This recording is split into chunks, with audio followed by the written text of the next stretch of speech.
Welcome to Byahengjopietv, and this video is all about Syrian Inday. Gagawa tayo ng condensed cake na gamit yung rice cooker ulit. Ayan, dahil wala pa tayong sponsor ng oven. So, tsaga-tsaga mo tayo sa rice cooker. Ayan, so, masubukan natin gumawa kung ano yung magiging resulta. Ayan, ipapakita ko sa inyo kung ano yung aking mga ingredients. Okay guys, yung mga ingredients natin, sobrang simple lang para makagawa tayo ng condensed cake.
Okay, so ayun guys, at lagay na natin sa rice cooker yung ating condensed cake.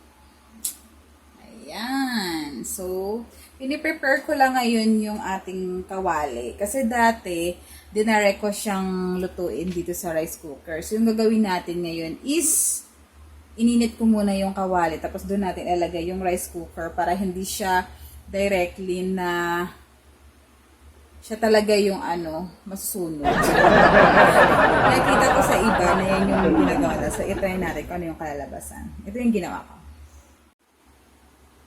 Yan, pinainit ko muna yung kawali. Yan.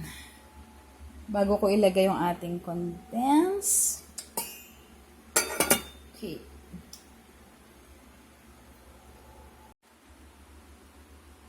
Yan, mainit na siya guys. Ilagay natin ating condensed cake. Ayan. Ganyan lang siya.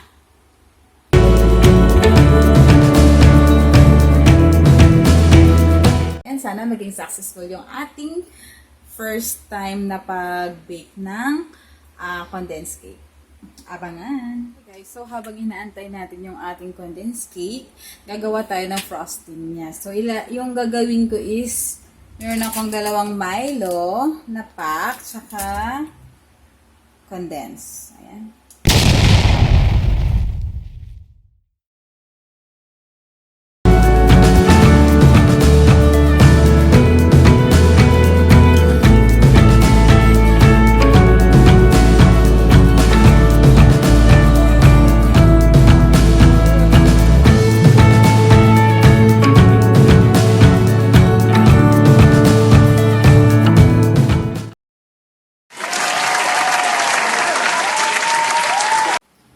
Guys, at nakagawa na tayo ng ating icing para mamaya sa ating condensed cake. So, bali yung ginawa lang natin is minix natin yung condensed milk tsaka yung dalawang pack ng milo.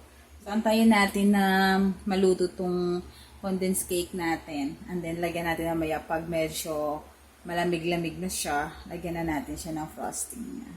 35 minutes ko lang siya niluto. Tignan natin kung ano yung magiging resulta, kung okay na ba siya or hindi. Let's see! Tara! Wow! Perfect! na siya. Ang galing. Okay, so nakita nyo, mukhang na-perfect naman natin yung ating condensed cake. Antayin muna natin siyang medyo malamig na siya konti. And then, lagyan natin siya ng frosting. A few moments later.